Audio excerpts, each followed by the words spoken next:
the moving truck roll up the driveway. Behind it came the silver Mercedes she used to think was hers until the divorce lawyer explained that nothing, absolutely nothing, had ever been in her name. Brandon stepped out of his black BMW, straightened his expensive suit, and smiled that smile she used to find charming. Now it just looked cruel. He wasn't alone. Tiffany emerged from the passenger seat, her blonde hair catching the afternoon light, wearing designer clothes that Simone recognized as coming from their joint credit card. The one that turned out to be his card all along. Behind them, 2 more cars pulled up. A lawyer and the movers Brandon had hired to strip the house of every single thing he had ever purchased during their marriage. Simone's phone buzzed. A text from Brandon: "I'm here to collect what's mine. I hope you've packed your personal items. Everything else stays with the truck." She set the phone down and watched him swagger toward the front door. Her hands should have been shaking. Her heart should have been racing. She should have been terrified, angry, or at least sad. Instead, a small smile played at the corners of her lips. The doorbell rang. Simone took one last look around the house. The leather couch Brandon had chosen, the dining table where she ate alone most nights, the abstract art on the walls that she never liked but he insisted was an investment. She felt nothing. She walked to the door and opened it. "Simone," Brandon said, his voice dripping with false sympathy. "I know this is hard, but we had an agreement." "We did," she replied calmly. "Come in." His eyes narrowed, confused by her composure. He had expected tears. Maybe begging. Definitely anger. Tiffany shifted uncomfortably behind him, her confident smile faltering. "Is this some kind of game?" Brandon asked, stepping inside. "You know I'm taking everything, right? The house is mine. The car is mine. The furniture, the appliances, even the TV. All mine. You signed the papers." "I did sign the papers," Simone agreed. "I signed every single one. Your lawyer made it very clear what belonged to you. So you understand you're leaving here with nothing?" He crossed his arms, clearly warming up to what he thought would be a satisfying confrontation. "I understand perfectly." Simone picked up her purse and a small box of photo albums, the only thing she had taken from her childhood home. "The movers can take everything. I don't need any of it." Brandon's face twisted in confusion.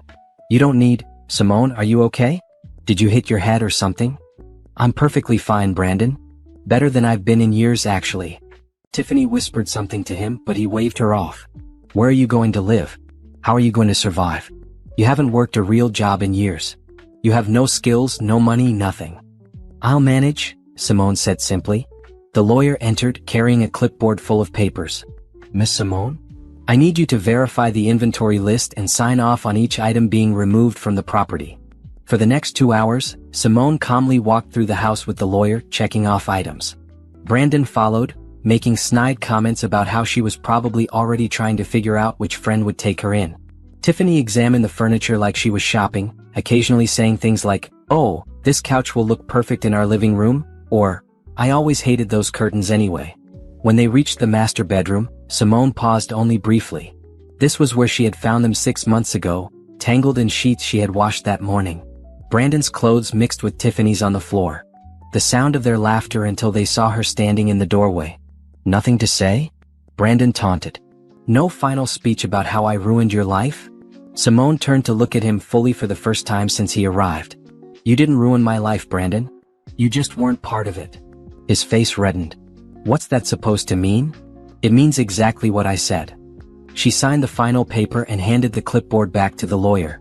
"We're done here. Where's your car?" Brandon asked suddenly.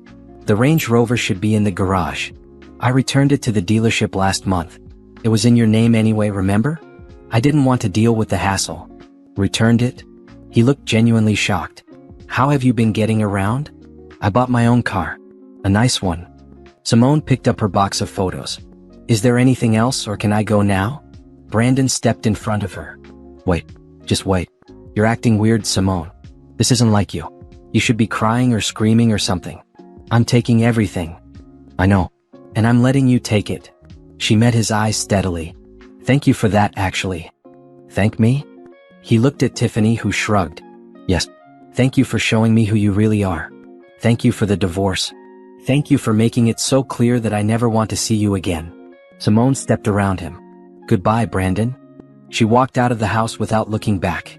Behind her, she heard Brandon sputtering to Tiffany, trying to make sense of what just happened. The movers had already loaded half the furniture into the truck. Neighbors stood on their lawns watching the spectacle. A few waved at Simone sympathetically, probably thinking she was being thrown out with nothing. Simone smiled at them and waved back. Her car, a brand new Mercedes midnight blue, bought and paid for with her own money, waited at the curb. She had parked it there deliberately in full view. As she unlocked it with the key fob, she heard Brandon's voice behind her. "Simone. Wait, where did you get that car?" She turned, still smiling. "I bought it. Have a good life, Brandon." She drove away, leaving him standing in the driveway of the empty house, his face pale with confusion. In her rearview mirror, she saw him pull out his phone, probably to call someone who could explain what just happened. Let him wonder, she thought. Let him spend the next few weeks trying to figure out where she got the money for a luxury car. Let him lose sleep over how calm she had been. Let him realize, slowly and painfully, that taking away his things meant absolutely nothing to her.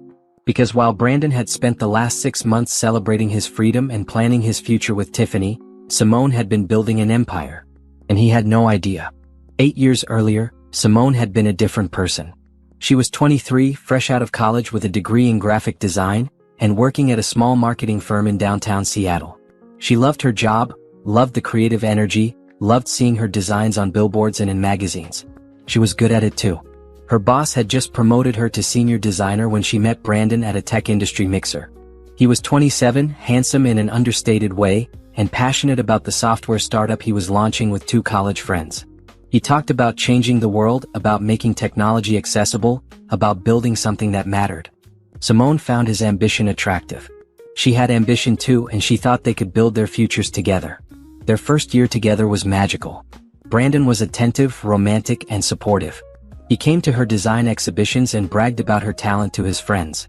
When his startup began to take off, landing its first major investor, he proposed. Simone said yes without hesitation. The wedding was small and perfect. They honeymooned in Italy. When they returned, Brandon suggested she quit her job to help him full-time with the company. "Just until we're stable," he said. "I need someone I can trust handling the branding and marketing. You're perfect for it." Simone hesitated. She loved her job and had just been offered art director. But Brandon painted such a beautiful picture of them as partners, building something together, that she agreed. She gave her notice and threw herself into his company. For the first 6 months it felt right. She designed their logo, their website, their marketing materials. She attended investor meetings and contributed ideas. Brandon praised her work and told everyone she was the secret weapon behind their success. Then things started to change. The company hired a professional marketing team. Suddenly Simone's designs needed to be approved by people who had never met her. Her ideas were implemented without credit. When she brought this up to Brandon, he said she was being sensitive. "You're not an employee," he explained patiently, as if talking to a child. "You're my wife. Your contributions are part of our shared success. Isn't that better than some job title?" Simone pushed down her discomfort and agreed. After all, the company was doing well. They bought a house. Well, Brandon bought a house, though he told her it was theirs. He insisted on putting only his name on the deed for tax purposes.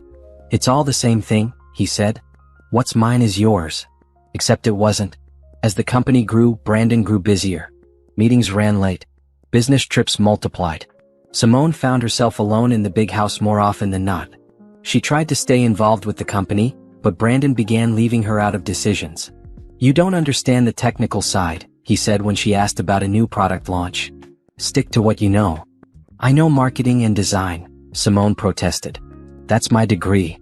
"That was years ago, babe. The industry has changed. We have professionals handling that now." Professionals like Tiffany, who Brandon hired as his executive assistant 3 years into their marriage. Tiffany was young, eager, and always available. She worked late when Brandon worked late. She traveled with him on business trips. She knew his schedule better than Simone did. When Simone expressed discomfort with how much time Brandon spent with his assistant, he accused her of being jealous and insecure. "Not every man cheats just because he works with women," he said coldly. "Maybe you should get a hobby instead of sitting around making up problems." So Simone tried to find hobbies. She took cooking classes, joined a book club, volunteered at a local shelter. But nothing filled the growing emptiness. She felt like a ghost in her own life, invisible except when Brandon needed her to play the role of the supportive wife at company events. She tried to talk to him about going back to work, but he dismissed the idea immediately. "Why would you do that? I make plenty of money. You don't need to work. It's not about money. It's about me having my own identity, my own career. Your identity is being my wife. What's wrong with that? Everything. Simone wanted to scream. But she didn't. She swallowed her frustration and tried to be grateful. After all, they had a beautiful home, financial security, and a husband who provided well. Wasn't that enough? It wasn't. The final 3 years of their marriage were the loneliest of Simone's life. Brandon barely spoke to her except to issue instructions or criticize. The house was too messy. Dinner wasn't ready when he got home. She had gained 5 pounds. She spent too much money on groceries. She was too quiet at company parties. She was too loud at company parties. Nothing she did was right. And through it all, Tiffany was always there in the background. The perfect assistant who never made mistakes, who anticipated Brandon's needs before he voiced them, who laughed at all his jokes and made him feel important. Simone wasn't stupid. She knew what was happening long before she caught them.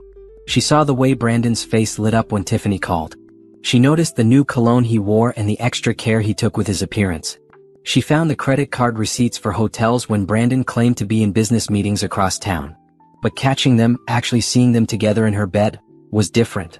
The knowledge was one thing. The evidence was another. And Brandon's reaction when she discovered them was the final, brutal truth. He hadn't apologized. He hadn't begged for forgiveness. He had simply looked annoyed that she came home early. "This is who I am now," he said, pulling on his pants while Tiffany scrambled to cover herself with the sheets. "You've known for months, Simone. Don't act surprised." "I'm your wife," she had whispered. "You're a wife who contributes nothing. Tiffany actually helps me. She understands the business. She makes me better. You just exist." Those words had cut deeper than the affair itself. You just exist. Simone had left the room, gone to a hotel, and called a lawyer the next morning. Brandon didn't fight the divorce. In fact, he seemed relieved. But when his lawyer laid out the settlement, Simone finally understood how trapped she had been. The house was his. The cars were his. The bank accounts were his. The retirement funds were his. Even the dishes and furniture were his because he had bought them with his money, and Simone hadn't worked in 8 years. She had no recent job history, no income, no assets of her own. "You understand," Brandon's lawyer had said with false sympathy, "that my client was the sole earner throughout the marriage. While you may be entitled to temporary spousal support, you have no claim to the business or property." Simone's lawyer fought for 6 months of spousal support and walking away without debt. It was better than nothing, but not much.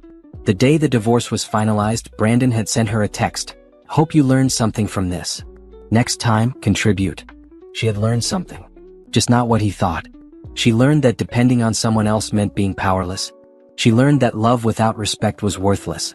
She learned that she would never, ever allow herself to be that vulnerable again. And she learned that she was capable of far more than Brandon ever gave her credit for. The night Simone discovered the affair had started like any other evening. She had been visiting her mother in Portland for 3 days, helping her recover from minor surgery. Brandon had encouraged her to go, insisting he would be fine on his own. He had even seemed excited about having the house to himself, mentioning something about catching up on work without distractions. Simone's mother recovered faster than expected, and Simone decided to come home a day early. She texted Brandon to let him know, but he didn't respond. That wasn't unusual. He often got absorbed in work and ignored his phone for hours. She arrived home at 8 in the evening. Brandon's BMW was in the driveway, but there was another car she didn't recognize. A silver Audi with a parking sticker from Brandon's company. She felt the first flutter of unease in her stomach. The front door was unlocked. Music played softly from upstairs, not Brandon's usual taste. Something jazzy and intimate. Simone set down her overnight bag and climbed the stairs slowly, each step feeling heavier than the last. The bedroom door was ajar. Later, Simone would remember this moment as the point of no return. She could have turned around, gone back downstairs, pretended she saw nothing. But she didn't. She pushed the door open. Brandon and Tiffany were in the bed Simone had picked out, on the sheets Simone had washed before leaving for Portland. They weren't just having sex. They looked comfortable, familiar, like this had happened many times before. Brandon's clothes were mixed with Tiffany's on the floor. There was wine on the nightstand, 2 glasses. "Simone!" Tiffany shrieked, grabbing the sheets. Brandon sat up, but he didn't look shocked or guilty. He looked annoyed. Irritated that his evening had been interrupted. "You said you were coming back tomorrow," he said flatly. That was his first response. Not, "I'm sorry." Not, This is a mistake. Just annoyance that she had come home early. What is this? Simone's voice sounded distant, like it belonged to someone else. It's exactly what it looks like. Brandon got out of bed, completely unconcerned about his nakedness, and started pulling on his pants. Simone, we need to talk. You're sleeping with your assistant. In our bed. See, that's the problem. You keep saying our. This is my bed. In my house. Paid for with my money. He buttoned his shirt slowly, deliberately. And Tiffany isn't just my assistant. She's been more of a partner to me than you've been in years. Simone felt like she was watching the scene from outside her body. How long? Does it matter? How long, Brandon? He sighed like she was being tedious. 2 years. Maybe more. I don't know exactly. 2 years. While Simone was cooking his dinners, attending his company events, supporting his success. 2 years of lies. Tiffany understands me, Brandon continued. She gets the business. She works as hard as I do. She contributes something. What do you contribute, Simone? I'm your wife. You're a title. That's all. You walk around this house all day doing nothing, spending my money, and acting like you're entitled to it. His voice grew harder. You know what Tiffany does? She closes deals. She brings in clients. She makes me money. What do you make me? I gave up my career for you. Brandon laughed bitterly. You gave up a job at a tiny marketing firm. You act like you sacrificed some huge career, but you were nothing special. You were a junior designer who made decent logos. That's it. Each word was a knife. You asked me to quit. You said we'd build the company together. I needed free labor to get started. You were useful then. You're not useful now. He finished dressing and looked at her with something close to pity. Look, I didn't plan for you to find out this way, but maybe it's better. We're done, Simone. I want a divorce. Tiffany had wrapped herself in the sheet and was watching the exchange nervously. Brandon, maybe we should. No, she needs to hear this. He turned back to Simone. I'm going to be generous. I'll give you 6 months to figure out your life. You can stay in the guest room until you find somewhere to go. I'll even pay for your apartment deposit. But after that, you're on your own. This is my home too, Simone whispered. No, it's not. It was never yours. Check the deed. Check the car registration. Check every bank account. Nothing is in your name, Simone. You own nothing. You are nothing without me. The words landed like physical blows. Simone stood frozen, unable to process what was happening. I'll call my lawyer tomorrow, Brandon said, moving toward the door. Come on, Tiffany. Let's go to your place. Tiffany scrambled to gather her clothes, avoiding Simone's eyes. As she passed, Simone caught the scent of her perfume, expensive, distinctive. She recognized it. It was the perfume Brandon had given Simone for her birthday last year. Except Simone had never worn it because she was allergic to strong scents. Now she understood. The perfume had never been for her at all. They left her standing in the bedroom, and Simone heard their footsteps on the stairs, their voices in the foyer, the front door closing. Brandon's car started and pulled away. Simone sank onto the floor, her back against the wall. She sat there for hours, watching the room grow dark around her. Her mind raced through 8 years of marriage, seeing every moment differently now. The late nights. The business trips. The way Brandon had slowly, methodically isolated her from friends and career until she had nothing of her own. You are nothing without me. Was she? She tried to inventory what she had. No job. No recent work experience. No money saved in her name. No career to return to. No assets. No power. She had given Brandon everything, and he had given her nothing in return. Not even the dignity of an apology. At midnight, Simone finally moved. She went to the guest room, grabbed a bag and packed some clothes. She called a hotel and booked a room. Then she called an attorney. When she left the house that night, she made a promise to herself. She would never be powerless again. But in that moment, sitting in a hotel room at 1 a.m, staring at the ceiling and trying not to cry, Simone had no idea how she would keep that promise. She just knew she had to. Brandon called the next morning, his voice businesslike and cold.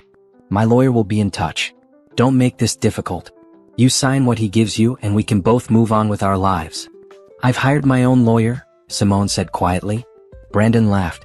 With what money? Oh, that's right. You'll use my money to pay a lawyer to fight me. That's perfect. That's exactly the kind of thing you would do. I'm entitled to spousal support. You're entitled to what I decide to give you. Do you really want to drag this out? Do you really want everyone to know how you contributed nothing to this marriage? How I supported you for 8 years while you played house. You asked me to quit my job. I asked you to help temporarily. You chose to never go back to work. That's on you." His voice turned sharp. "Sign the papers, Simone. Take the 6 months of support I'm offering and be grateful. Because if you fight me, I'll make sure you get nothing." He hung up. Simone's lawyer was sympathetic but realistic. "Without your name on any assets, without income of your own, you have limited options. I can fight for longer spousal support, but a judge might not be sympathetic. You're young and healthy. They'll expect you to work." "I'm trying to work," Simone said. "But I've been out of the industry for 8 years. No one will hire me." "Then we negotiate the best settlement we can and you figure out your next steps." The divorce took 6 months. 6 months of Brandon's lawyer painting Simone as a gold digger who had lived off Brandon's hard work. 6 months of depositions where she had to explain why she hadn't worked, why she hadn't saved money, why she hadn't kept her skills current. 6 months of feeling like a failure. The final settlement was brutal in its simplicity. 6 months of spousal support, barely enough to cover basic rent and expenses. No claim to the house, the cars, the business, or any assets. She could take her clothes and personal items. Everything else belonged to Brandon. The day the divorce was finalized, Simone sat in her tiny apartment, the one she could barely afford even with the temporary support, and stared at her bank account balance. She had $3,000. In 6 months the support would stop, and then what? Brandon's text message came through that evening. "Hope you learned something from this.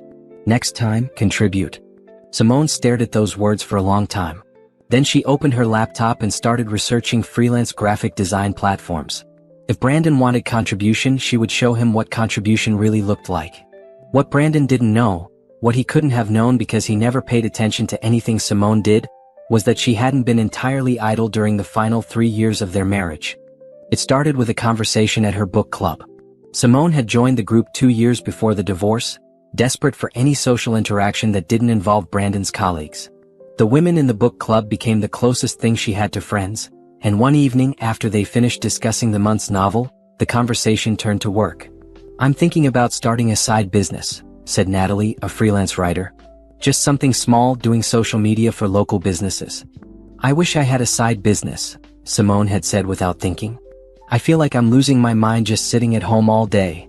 "What did you do before you got married?" asked another member, Rita. "Graphic design. I worked at a marketing firm. I actually loved it." "So why don't you do freelance design work?" Natalie had asked, as if it was the most obvious thing in the world. Brandon wouldn't like it. The women exchanged glances. Rita spoke carefully. "Does Brandon need to know about everything you do?" That conversation planted a seed. Simone went home and looked up freelance design platforms. Sites where designers could bid on projects, build portfolios, work remotely. She could do this from home during the long empty days when Brandon was at work. He would never need to know. But first she needed somewhere to work. The house felt wrong, too full of Brandon's presence, too monitored by his occasional work-from-home days. So Simone did something she had never done in her marriage. She made a decision without asking permission. She found a small shared workspace in a building downtown. Just a desk in a common area, nothing fancy, but it was hers. She paid for it with money from the household account, burying the expense in grocery bills and household supplies. Brandon never checked the actual receipts. He just glanced at the total and assumed she was spending it all on food. The workspace became Simone's refuge. She started taking on small projects. Logo designs, business cards, simple websites. The money was minimal at first, but Simone didn't care about the money. She cared about the work. About remembering who she used to be. She opened a bank account Brandon didn't know about, using her maiden name. Every payment went into that account. She never touched the money, just let it accumulate. It felt like building a life raft, one small deposit at a time. Her skills had gotten rusty during her years away from the industry, but Simone worked hard to catch up. She took free online courses in the latest design software. She studied current design trends. She forced herself to be better than she had been 8 years ago. Slowly, her client base grew. Small businesses became medium businesses. She landed a contract with a local restaurant chain to redesign their menu and branding. The project took months and paid $5,000. Simone cried when the payment hit her account. It was the first substantial money she had earned in years. Brandon never noticed. He barely spoke to her by this point in their marriage, usually coming home late and going straight to his office. On the rare occasions he asked what she had done that day, Simone said she had gone shopping or met with friends. He never questioned it. The year before their divorce, Simone took the biggest risk of her life. She registered her own design business, Simone Carter Design Studio. She used her maiden name, Carter, and listed her workspace address. She built a professional website showcasing her portfolio. She started reaching out to larger clients. And then she caught Brandon with Tiffany and everything changed. During the divorce, when Brandon's lawyer was painting Simone as someone who had done nothing for 8 years, Simone sat in silence. She could have mentioned her freelance work, but some instinct told her to wait. Let Brandon and his expensive lawyer think she was helpless. Let them believe their own story about her being useless. Because while they were focused on taking away everything Brandon had given her, they weren't paying attention to what she had built herself.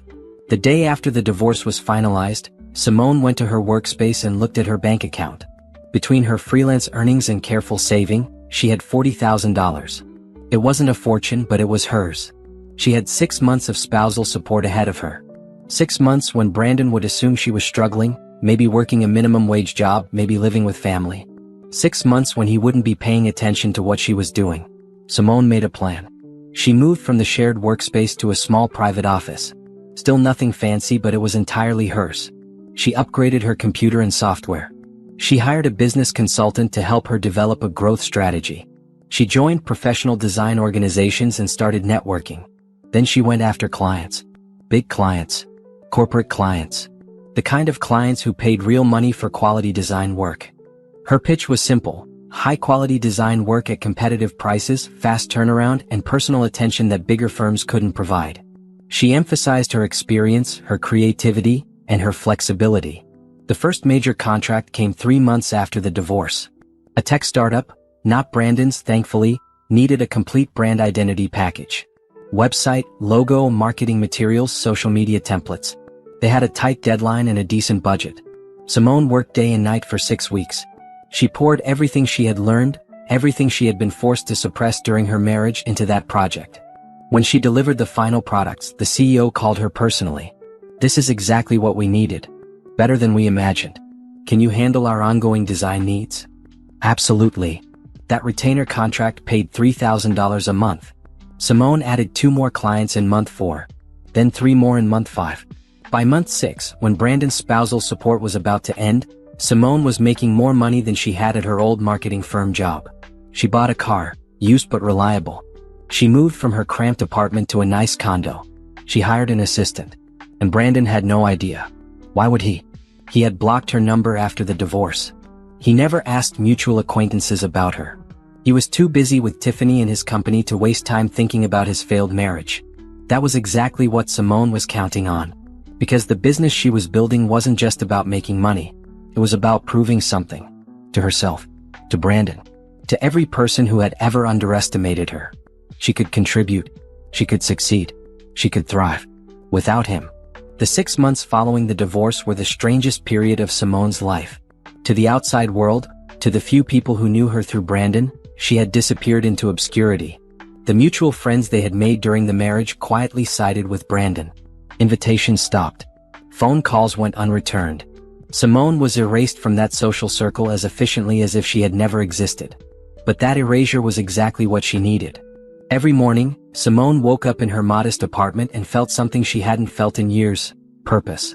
She would make coffee, review her project list, and head to her office. The workspace was small but efficient.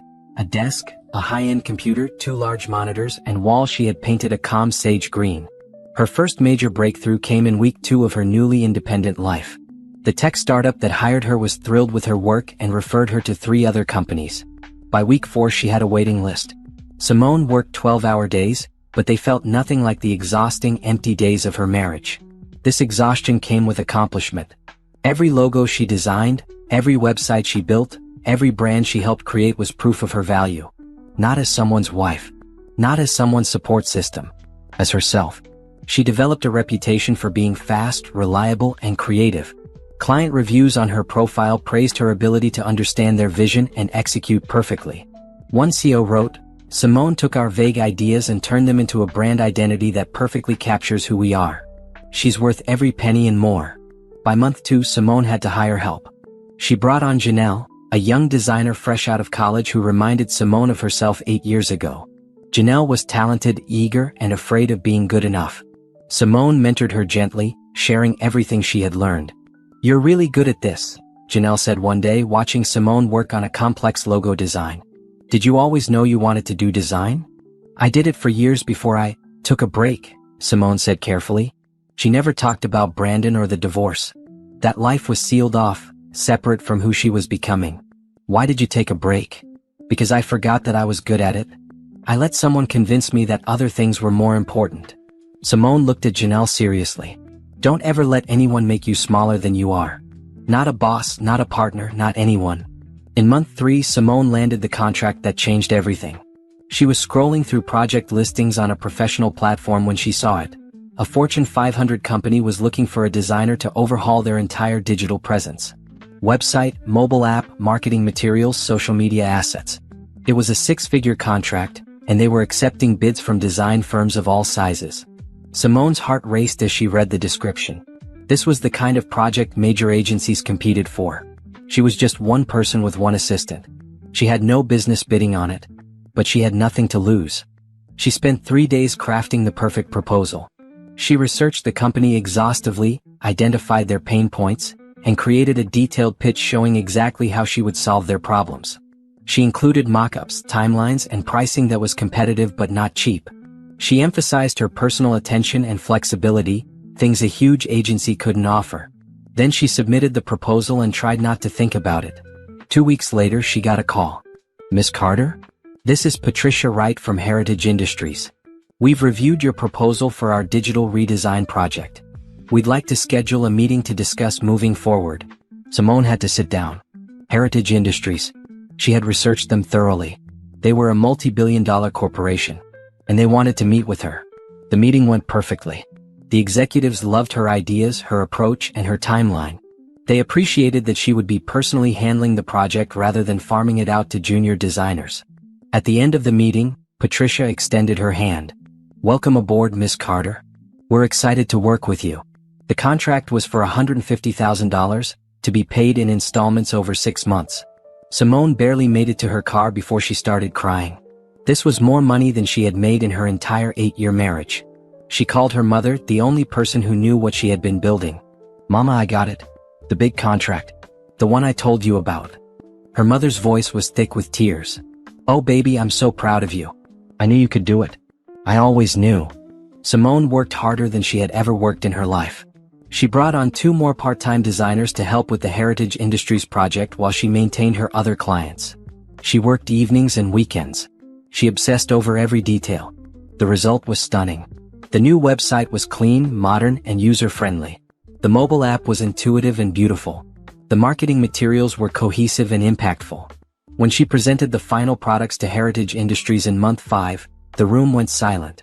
"This is extraordinary," Patricia said finally. "This is exactly what we needed. Better than anything we expected." "Thank you," Simone said simply. "We'd like to put you on retainer for ongoing design work. Would you be interested?" Would she be interested? Simone nearly laughed. Absolutely. The retainer was $20,000 a month.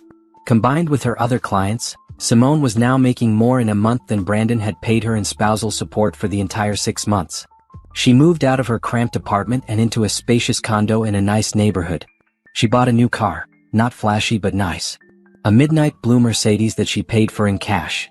She upgraded her office space to a full suite with room for her growing team. And through it all, Brandon had no idea. She had blocked his number so she never saw any of his messages. She avoided places where she might run into him or his colleagues. She built her new life in a completely different circle, with clients who had never heard of Brandon's company. Simone thought about him sometimes, usually late at night when she couldn't sleep. She wondered if he was happy with Tiffany, if his business was doing well, if he ever thought about her. But mostly she didn't think about him at all. She was too busy building her empire. By the end of month 6, Simone Carter Design Studio had 15 active clients, a team of 5 designers, and a reputation as one of the most innovative boutique design firms in the city. Simone had been invited to speak at 2 industry conferences. Her portfolio was featured in design magazines. Corporate recruiters were calling her weekly, trying to poach her for in-house positions at major companies. She turned them all down. She would never work for someone else again. The day Brandon's final spousal support payment hit her account, Simone looked at the money and smiled. She didn't need it anymore. She had built something bigger than anything Brandon had ever given her. She donated the entire 6 months of support to a women's shelter, specifically earmarked for job training programs. Then she got back to work. 6 months after the last spousal support payment, Brandon finally remembered that Simone existed. His lawyer contacted her lawyer with a request to verify certain items from the divorce settlement. Specifically, Brandon wanted to ensure that Simone had vacated all properties and returned all items that belonged to him. "I'm confused," Simone told her lawyer over the phone. "I haven't been in that house since the day after the divorce. I took my clothes and photos. That's it." Apparently, there's a question about the house itself. It seems Mr. Hudson is ready to sell the property, and he wants to make sure there are no legal complications. There are no complications. He can do whatever he wants with that house. But Brandon didn't stop there. A week later, Simone received a certified letter from his lawyer stating that Brandon intended to reclaim all marital property as outlined in the divorce settlement. He wanted to verify that Simone had not taken anything beyond her personal effects. "This is ridiculous," Simone said to her lawyer. "I haven't taken anything. What is this really about?" Her lawyer sighed. "Between you and me? I think Mr. Hudson is having financial difficulties. He may be liquidating assets. He probably wants to make sure he can sell the house and contents without any claims from you." Simone found that interesting. Brandon having money troubles? The tech genius who had made millions with his company? But she didn't pursue it. She had her own business to run. 2 weeks later, Brandon called her directly. She was in a meeting with a potential client when her assistant buzzed her. "Simone, there's someone on line 2 who says it's urgent. He says his name is Brandon Hudson and that you used to be married." Simone felt her stomach drop. She hadn't heard his voice in nearly a year. "Tell him I'm in a meeting and I'll call him back." But Brandon called 3 more times that afternoon. Finally, Simone picked up. "What do you want, Brandon?" "I need to come by and pick up some things from the house. I'm selling it, and I want to make sure I have everything that's mine. I haven't been in that house in a year. I don't have anything of yours. I need to verify that. My lawyer says I need to do a final inventory before the sale goes through." Simone was silent for a moment. Something felt off about this. "Why are you selling the house? That's none of your business." "Then this conversation is over." "Wait." His voice changed, became slightly less hostile. "Look, I just need to tie up loose ends. Can I come by tomorrow? I'll bring movers, we'll do a quick inventory and then we're done. You never have to see me again." That actually sounded good to Simone. "Fine." 10 a.m. She hung up before he could respond. That night, Simone barely slept. She kept thinking about Brandon showing up at the house she hadn't seen in a year. The house that had been her prison. She thought about facing him again, seeing Tiffany again, reliving the humiliation of the divorce. Then she thought about her business, her condo, her car, her team, her success. And she realized something important. She wasn't afraid of him anymore. The next morning, Simone dressed carefully. Not too fancy, not too casual.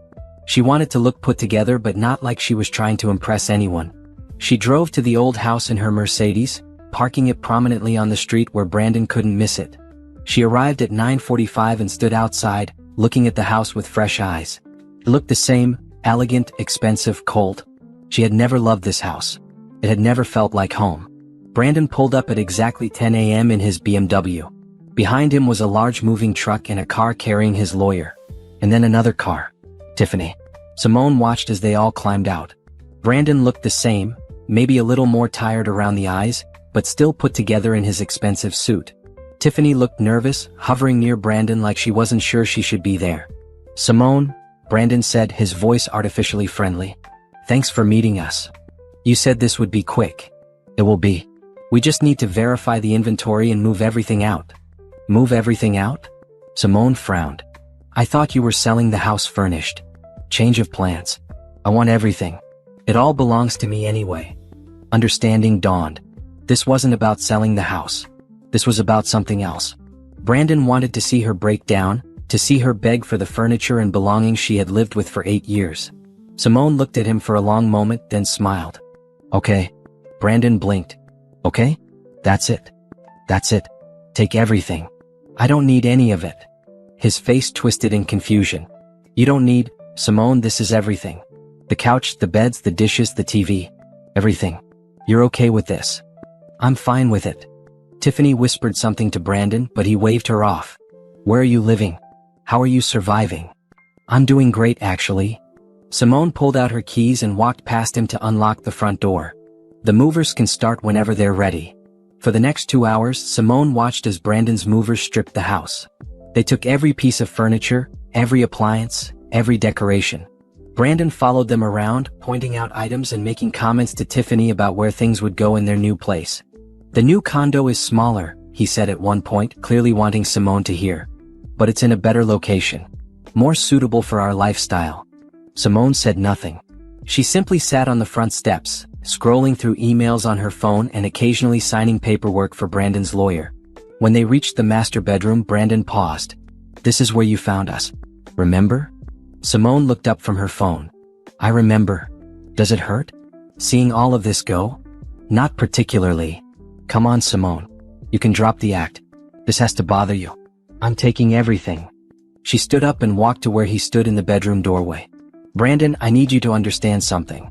You're not taking anything that matters to me. This stuff. She gestured at the furniture. I never chose any of it. You did. Every piece of furniture, every decoration, every dish. All yours. I didn't care about it when we were married, and I certainly don't care about it now. So you're just going to start over with nothing? I'm not starting over with nothing. Simone smiled. I'm continuing with everything I built myself. Brandon's eyes narrowed. What does that mean? It means I don't need your furniture, your house, or your money.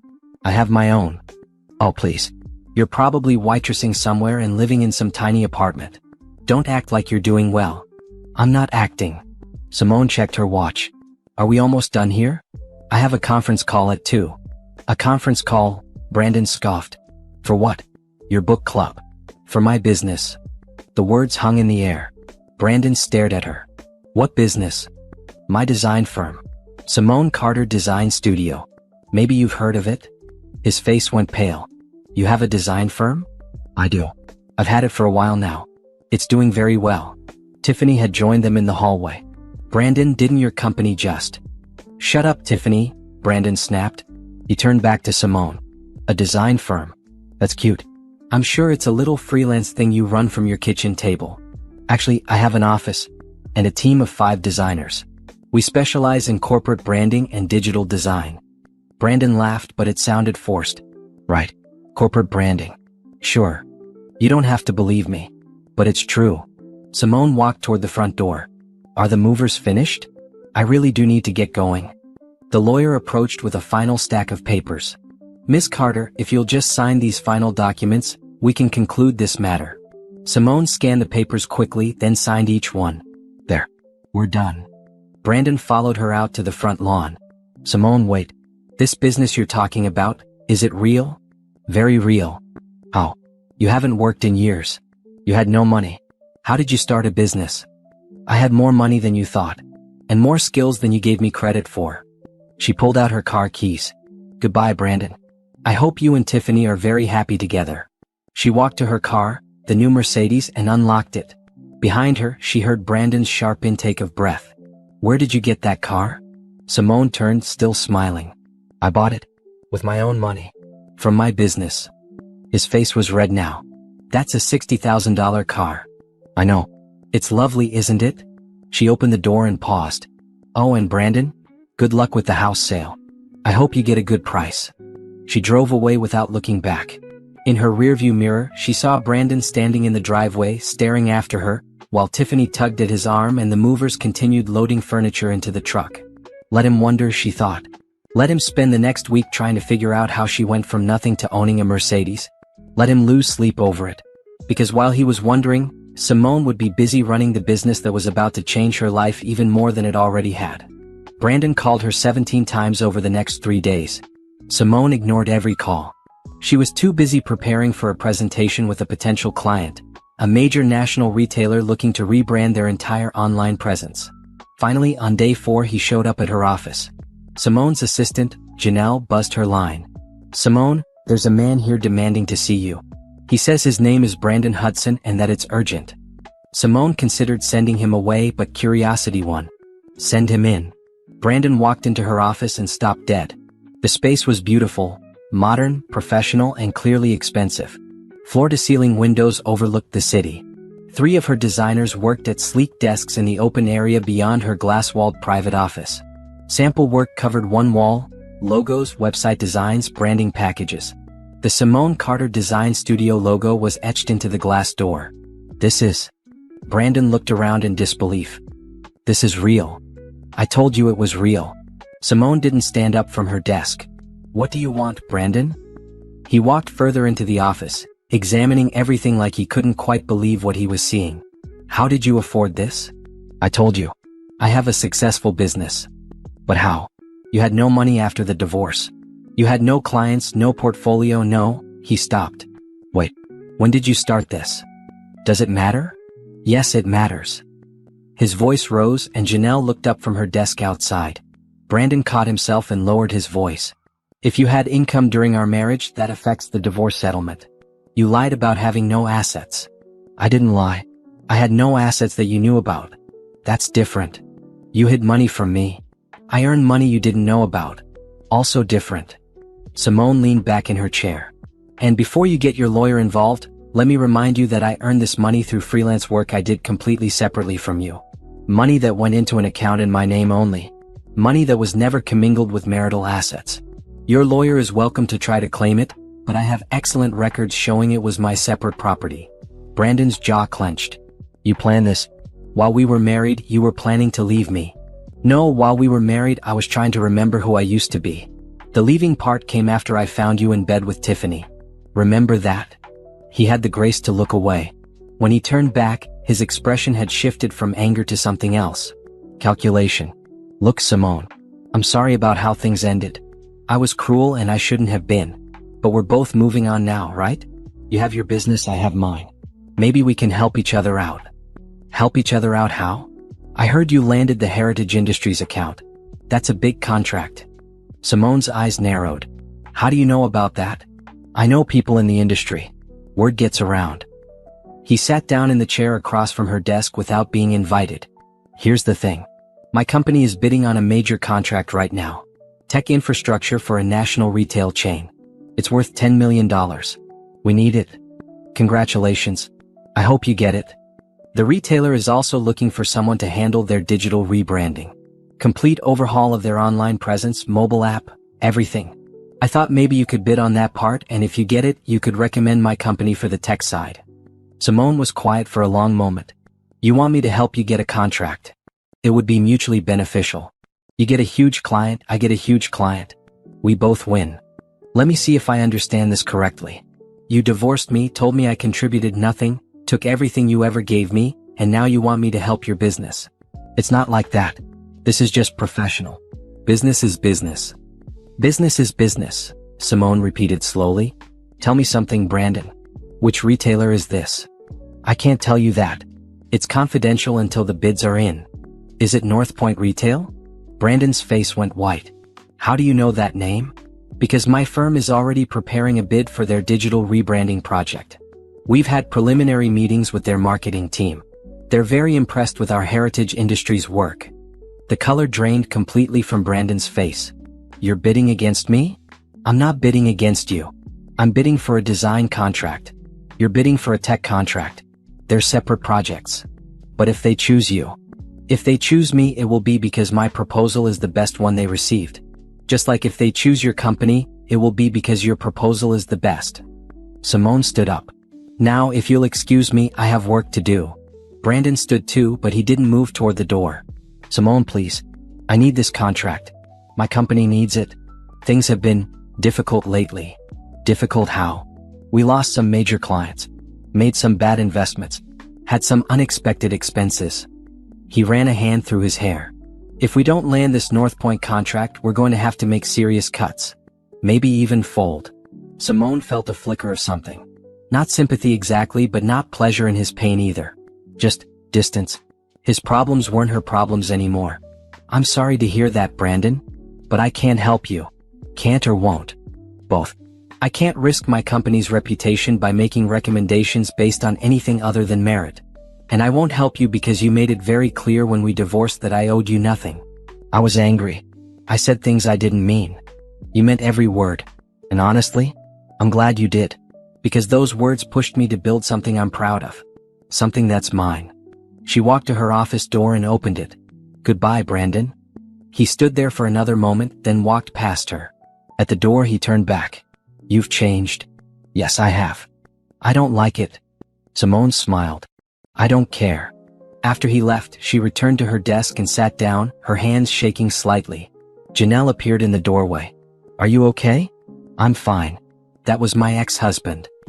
He seemed upset. He just realized I'm competition. It bothers him. Simone opened her laptop. Let's get back to work on the North Point proposal. I want it to be perfect. 3 weeks later, Simone received a call from North Point Retail's chief marketing officer. Miss Carter, I'm pleased to inform you that we've chosen your firm for our digital rebranding project. Your proposal was exceptional, exactly what we were looking for. Simone felt joy bloom in her chest. Thank you so much. I'm honored and excited to work with you. We'll have the contract over to you next week. Oh, and one more thing. I wanted to let you know that we also made our decision on the tech infrastructure project. We went with a different firm than the one we were initially leaning toward.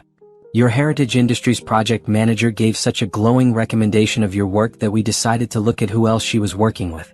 It led us to some better options than what we had been considering. After the call ended, Simone sat very still.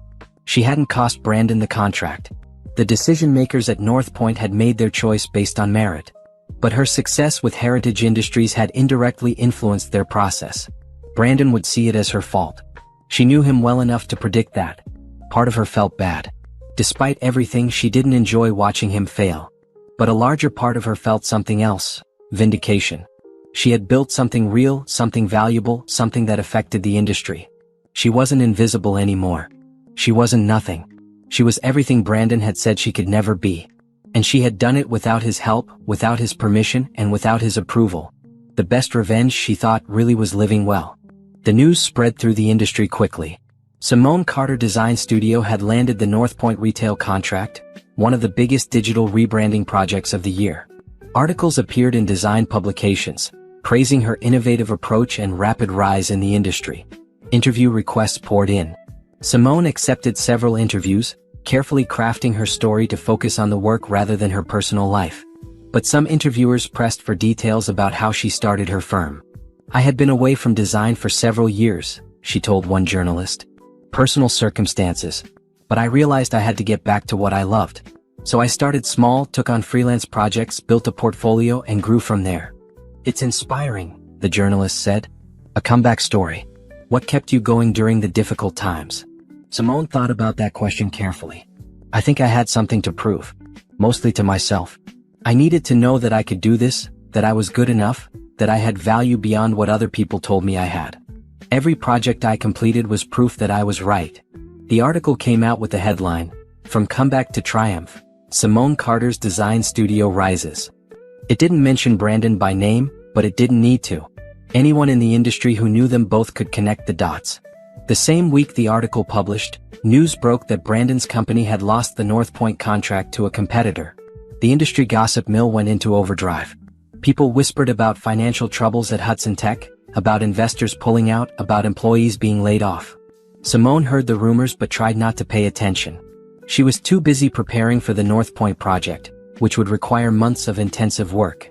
She hired 2 more designers and a project manager to handle the expanded workload. Then Brandon showed up at her office again. This time he didn't ask permission. He pushed past Janelle and burst into Simone's office while she was in a meeting with her team. You did this, he shouted, pointing at her. You cost me that contract. Simone's designers froze. Her project manager, Aaron, a former military man who didn't rattle easily, stood up. Sir, I need you to leave. I'm not leaving until she explains what she did. Simone held up a hand to Aaron. It's okay. Everyone, please give us the room for a moment. Her team filed out, shooting concerned looks back at her. When they were alone, Simone closed the door and turned to Brandon. I didn't do anything to you, Brandon. The hell you didn't. North Point chose some no-name tech firm over us, a company with a proven track record. The only reason that happened is because you poisoned them against us. I never spoke to North Point about your company. Not once. Then how do you explain it? Maybe your proposal wasn't as good as you thought. Maybe they found someone better. Maybe this isn't about me at all. Simone sat down at her desk, deliberately calm. Brandon, I'm sorry your company is struggling. I truly am. But you can't blame me for your business problems. I can. When those problems started the moment you showed up as competition.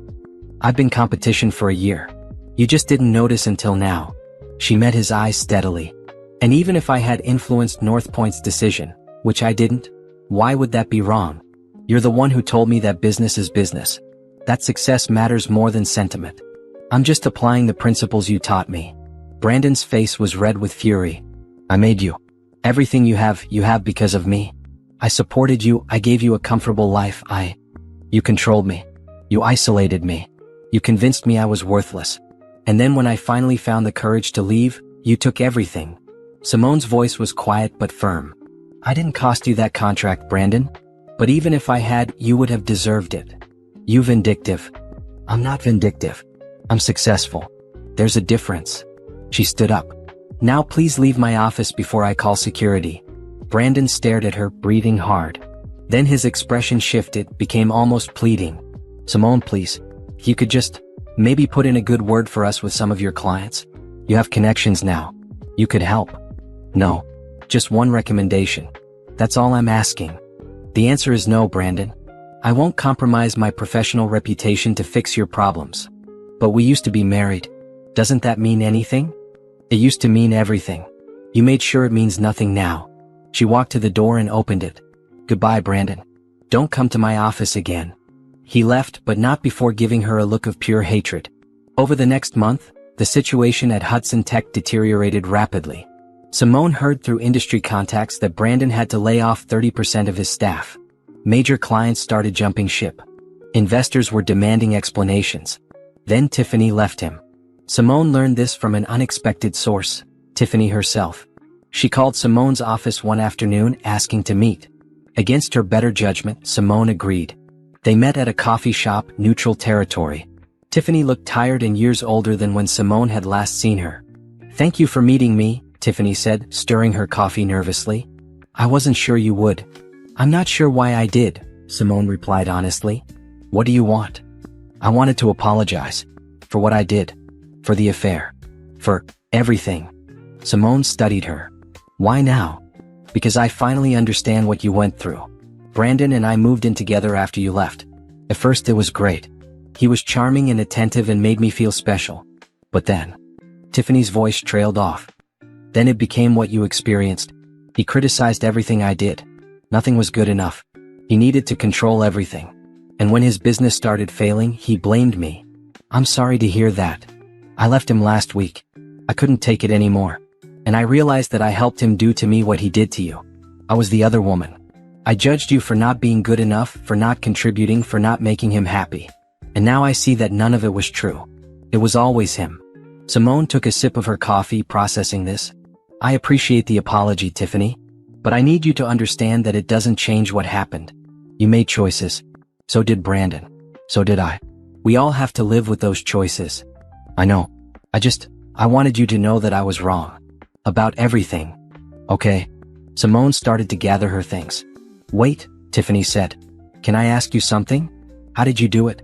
How did you go from where you were after the divorce to this? She gestured vaguely at Simone's expensive clothes, her confidence, her success. Simone thought about that question. I stopped waiting for permission to be good enough. I stopped letting other people define my worth. And I worked harder than I've ever worked in my life. She stood up. You can do it too, Tiffany.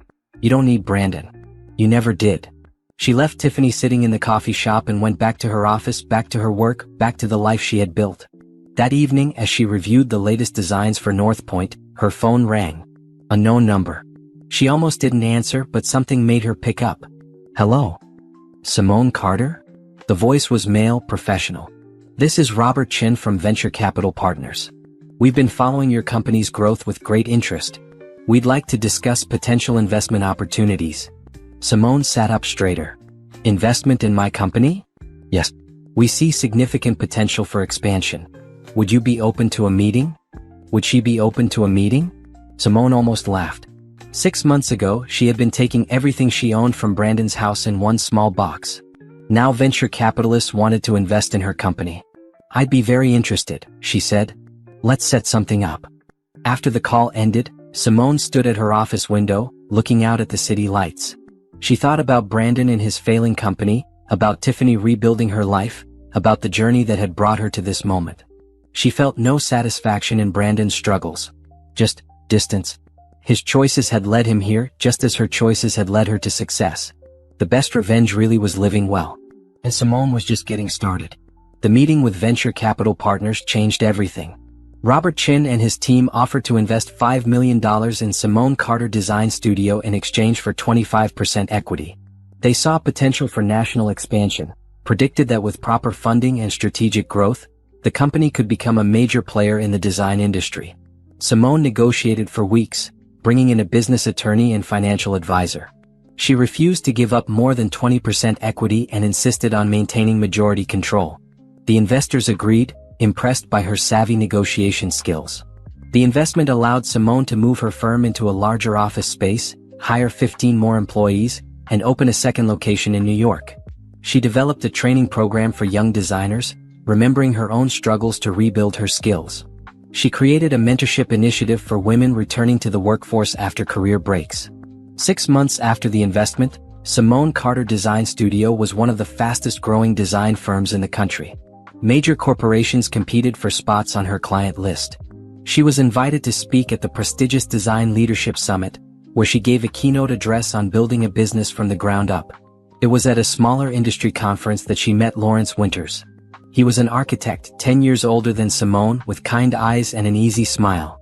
They were both speaking on a panel about creative collaboration between architects and designers.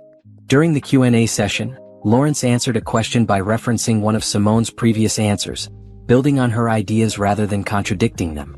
Afterward, they talked over coffee. "Your work with Heritage Industries was brilliant," Lawrence said. "The way you integrated the digital presence with their physical branding was seamless. Not many designers think about how their work interacts with spatial design." "Thank you. I've actually been wanting to collaborate more with architects. I think there's huge potential in combining our perspectives from the start of projects, rather than working in silos." "I completely agree. I've been saying that for years." They talked for 2 hours about design philosophy, about their approaches to work, about the challenges of running independent firms. Lawrence was divorced, had been for 5 years, and spoke about his ex-wife with a kind of respectful distance that Simone appreciated. No bitterness, no blame, just an acknowledgement that they had grown in different directions. "What about you?" Lawrence asked. "Are you seeing anyone?" "No. I've been focused on building my business. Relationships haven't been a priority." "Understandable. Though can I say something that might be too forward?" "Go ahead." "I'd really like to take you to dinner. Not a business dinner. An actual date." Simone hesitated. She hadn't dated anyone since Brandon. Hadn't even thought about it. The idea of letting someone close again felt dangerous. But Lawrence was looking at her with genuine interest, no pressure, no expectation. Just an invitation. "Okay," she said. "I'd like that." Their first date was simple, dinner at a quiet restaurant followed by a walk through the city. Lawrence asked about her work, her goals, her life. He listened when she talked and didn't try to dominate the conversation. When Simone mentioned that she had gone through a difficult divorce, he nodded sympathetically but didn't press for details. "I'm sorry you went through that," he said simply. "Divorce is hard even when it's the right decision." They dated slowly, carefully. Lawrence never pushed for more than Simone was ready to give. When she explained that she wasn't ready to move fast, that she needed to maintain her independence, he understood completely. "I'm not trying to change your life," he told her on their third date. "I like your life exactly as it is. I'm just hoping to be part of it, not take it over." 6 months into their relationship, Lawrence met Simone's mother. The two of them bonded immediately over their shared love of old jazz music and their protectiveness of Simone. "He's good," Simone's mother told her later. "He respects you. He sees you. That's rare." "I know, Mama. You're not afraid of this?" "Terrified," Simone admitted, but in a different way than before. "With Brandon, I was afraid of losing myself. With Lawrence, I'm afraid of being happy and having it taken away. But I'm learning that fear doesn't have to stop me." Lawrence proposed a year into their relationship, but not in the traditional way. They were working on a joint project. A corporate campus where Simone's firm was handling all digital and visual branding while Lawrence's firm designed the physical space. One evening, reviewing plans in Simone's office, Lawrence set down his pencil and looked at her seriously. I have a question that's not about the project. Okay. What would you think about getting married? Simone blinked. That's quite a question. I know. And before you answer, I want to be clear about what I'm asking. I'm not asking you to change your life, your business, or your independence. I'm not asking you to take my name or move into my house. I'm asking if you want to build a life together while both maintaining our separate careers and identities. I'm asking if you trust me enough to be partners in all the ways that matter. Simone thought about that question for a long time. Can I think about it? Of course. Take all the time you need. 3 months later, Simone said yes. They had a small wedding with close friends and family. Simone kept her name. They bought a new house together, putting both names on the deed. They maintained separate offices for their respective firms while collaborating on joint projects when it made sense. It was nothing like her marriage to Brandon. This felt like true partnership. A year after her marriage to Lawrence, Simone Carter Design Studio was valued at $30 million. The firm had expanded to 4 locations, employed over 50 people, and worked with half of the Fortune 500 companies. Simone had been featured in Business Week as one of the top entrepreneurs under 40. She had been invited to teach a master class at a prestigious design school. She stood in her corner office, the one with floor-to-ceiling windows overlooking the city, and thought about the journey that had brought her here. From a woman with 1 box of photos and $3,000 to a successful CEO with a thriving business and a healthy relationship. Lawrence came into her office carrying 2 cups of coffee. You look contemplative. Just thinking about how much has changed. For the better? Definitely for the better. She accepted the coffee and kissed him. Thank you for being patient with me. I know I wasn't the easiest person to date. You were worth the patience. You still are. Her assistant buzzed. Simone, you have a visitor in the lobby. He doesn't have an appointment, but he says it's important. His name is Brandon Hudson. Simone exchanged glances with Lawrence, who raised an eyebrow. Want me to stay? No, it's okay. I'll handle it. I'll be in my office if you need me. Lawrence squeezed her hand and left. Simone took a deep breath, then told her assistant to send Brandon up. He looked terrible. His suit was rumpled, his face haggard, his eyes red. The confident, cruel man who had taken everything from her was gone. In his place was someone broken. Thank you for seeing me, he said quietly. What do you want, Brandon? I wanted to. He stopped, started again. I heard about your success. The Business Week article. The expansion. You're everywhere. I've been working hard. I know. Everyone knows. He sat down without being invited, but Simone didn't object.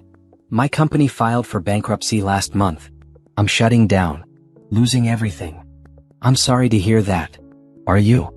He looked up at her. I treated you terribly. I told you that you were nothing. And now you're everything and I'm nothing. Are you really sorry? Simone thought about that question honestly. Yes, I am. I'm sorry for you, Brandon, because I remember being in that place where everything falls apart. It's awful. But I'm not sorry about my success. I earned it. I know you did. He rubbed his face. I didn't come here to ask for help. I know you wouldn't give it and I don't deserve it anyway. I needed to see you. To tell you that I was wrong about everything. I appreciate that. You were always talented. Always capable. I was threatened by that, so I made you smaller. Made you doubt yourself. Made you think you needed me when the truth was I needed you. He stood up slowly. I don't expect forgiveness. I just wanted you to know that I see it now.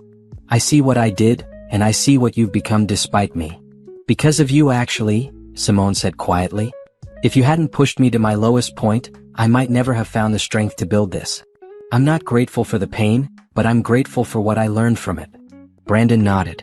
For what it's worth, I'm proud of you. I know I have no right to be, but I am. Thank you. He walked to the door, then paused. Are you happy? I am. Genuinely happy. Good. You deserve it. He opened the door, then looked back one last time. Goodbye, Simone. Goodbye, Brandon. After he left, Simone stood at her window again, watching the city below. She felt nothing but peace. No anger, no bitterness, no triumph. Just acceptance that their story was over and her story, her real story, was still being written. Her phone buzzed with a reminder about her next meeting. She finished her coffee, gathered her materials, and went back to work. There was still so much to build. 1 year later, Simone stood backstage at the National Design Conference, waiting to receive the Innovator of the Year award. She wore a midnight blue dress that matched her first real act of independence, the car she had bought with her own money. Lawrence stood beside her, straightening his tie. "Nervous?" he asked. "A little. Mostly excited." "You should be. This is incredible, Simone." The award was recognition of everything she had built over the past 3 years. Simone Carter Design Studio now had 6 locations, employed over 100 people, and was valued at $50 million.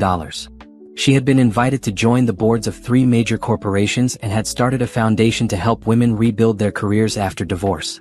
But the real achievement wasn't the money or the awards. It was the fact that she had created a life that was entirely hers. A career she loved, a team she was proud of, and a relationship built on mutual respect and genuine partnership. The announcer called her name, and Simone walked onto the stage to thunderous applause. She accepted the award and stepped up to the microphone. "Thank you so much for this honor," she began. 3 years ago, I was starting over with nothing but a laptop and a dream. Today, I run a company that I'm incredibly proud of. But this award isn't just about business success. It's about something more important: the power of believing in yourself even when no one else does. She looked out at the audience, seeing hundreds of designers and entrepreneurs, all at different stages of their journeys. "I spent years letting someone else define my worth. I believed I was only valuable as someone's support system, someone's wife, someone's assistant. It took losing everything to realize that I had never been nothing. I had just been silenced." Her voice grew stronger.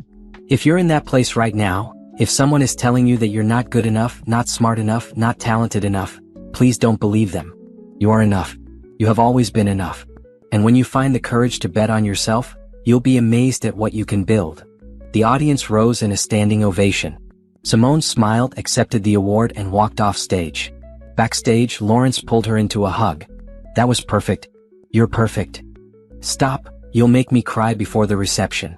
At the reception that followed, Simone networked with other award winners and industry leaders.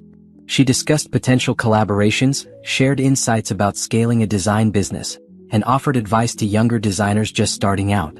Toward the end of the evening, a waiter approached her with a message. "Excuse me, Miss Carter? There's someone who would like to speak with you. He's waiting in the lobby." Simone's first thought was Brandon, but when she reached the lobby, she found someone unexpected: Brandon's former business partner, Michael. "Simone," he said warmly, extending his hand. "Congratulations on your award. Well deserved." "Thank you. I'm surprised to see you here. I wanted to catch you before you left. I've started a new venture, and I'm looking for a design firm to help with our branding. I was hoping we could set up a meeting to discuss a potential partnership." Simone studied him carefully. "Michael, you know that Brandon and I know everything," Michael interrupted gently. "I know how he treated you during your marriage. I know how the divorce went down. And I know he's blamed you for his company's failure, which is completely unfair. That's actually part of why I left the partnership. I couldn't work with someone who refused to take responsibility for his own decisions." "I appreciate you saying that. I mean it. Brandon made a lot of bad choices, both personal and professional. None of that was your fault." Michael pulled out a business card. "My new company is in sustainable tech. We're trying to make green energy more accessible to low-income communities. It's a mission I really believe in, and I think your firm's approach to design would be perfect for our branding." Simone looked at the card. It was a good project, the kind of work she wanted to take on. "Send me a proposal. I'd be happy to review it." "Thank you. That's all I can ask." Michael paused. "Brandon showed up at my office last week asking for help. I said no. I wanted you to know that. You don't have to explain your decisions to me. I know. But I wanted you to understand that some of us see what really happened. Some of us recognize that you earned everything you have. And some of us are rooting for you." After Michael left, Simone returned to the reception, where Lawrence was talking with a group of architects. She joined them, slipping her hand into his. "Everything okay?" he asked quietly. "Everything's perfect." The evening wound down, and Simone and Lawrence drove home together. Their house, the one they had chosen together with both names on the deed, was lit up warmly against the night sky. Inside, Simone kicked off her heels and changed into comfortable clothes. Lawrence poured them both a glass of wine, and they sat on the couch together. "I'm proud of you," he said. "Not just for the award, though that's incredible, but for everything you've built. The business, the foundation, this life. You did it all yourself." "Not all myself. You've been a huge support. But I didn't build it for you. That's the difference. I just stood beside you while you built it." He kissed her forehead. "That's what partners do." Simone leaned against him, feeling content in a way she never had during her marriage to Brandon. This felt right. Balanced. Two whole people choosing to build a life together, not one person consuming the other. Her phone buzzed with a text from her mother. I watched the ceremony online. So proud of my baby girl. You showed them all. Simone smiled and texted back. Thanks, Mama. Love you. She thought about the journey that had brought her here. The betrayal that had shattered her world. The terrifying moment of starting over with nothing. The slow, painful process of rebuilding herself. The joy of discovering her own strength. The success that came from betting on herself. And she thought about Brandon, struggling somewhere with the consequences of his choices. She felt no satisfaction in his failure, but no regret either. They had both made their choices. They were both living with the results. The final thought she had before falling asleep that night was simple. The best revenge really was living well. And Simone was living very well indeed. 3 months later, Simone was in New York for a client meeting when she saw him. She was leaving a coffee shop, juggling her laptop bag and a latte, when a man in a cheap suit approached her on the street. Simone. She turned. It took her a moment to recognize him. Brandon looked nothing like the man she had married. His hair was longer, graying at the temples. His suit was off the rack, wrinkled. He had dark circles under his eyes. Brandon. Her voice was neutral. I saw on social media that you were in town. I hoped I might run into you. He shifted his weight, looking uncomfortable. You look great. Really great. Thank you. I heard your company just opened its 6th location. That's amazing. We're doing well, yes. There was an awkward pause. Brandon seemed to be working up to something. Finally he said, I'm working as a consultant now. Tech startups mostly. Helping them avoid the mistakes I made. It's not what I had before, but it's honest work. That's good. I hope it goes well for you. Tiffany and I aren't together anymore. Haven't been for a while. I heard. I'm sorry. Are you? Are you really? Simone considered that question honestly. Yes, I am. I'm sorry anytime someone goes through pain, Brandon. Even you. He looked at her for a long moment. You're not the woman I married. No, I'm not. I'm better. I was going to say stronger, but yes. Better too. He took a breath. Look, I know I have no right to ask anything of you.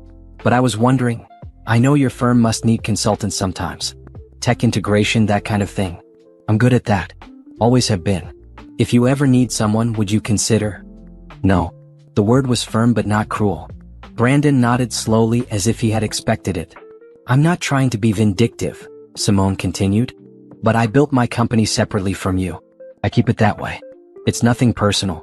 It's just a boundary. I understand. He started to walk away, then turned back. For what it's worth, I should have valued you when I had the chance. You were always special. I just couldn't see it. Or maybe I could see it and it scared me. I don't know. But I'm sorry. For all of it. Simone nodded, accepting the apology without owing him anything in return. Take care of yourself, Brandon. You too, Simone. You deserve everything you have. He walked away, disappearing into the crowd of New York pedestrians. Simone stood there for a moment, holding her coffee, watching him go. She felt nothing but peace. She pulled out her phone and texted Lawrence, running into old ghosts. Reminded me how lucky I am to have you. See you tonight.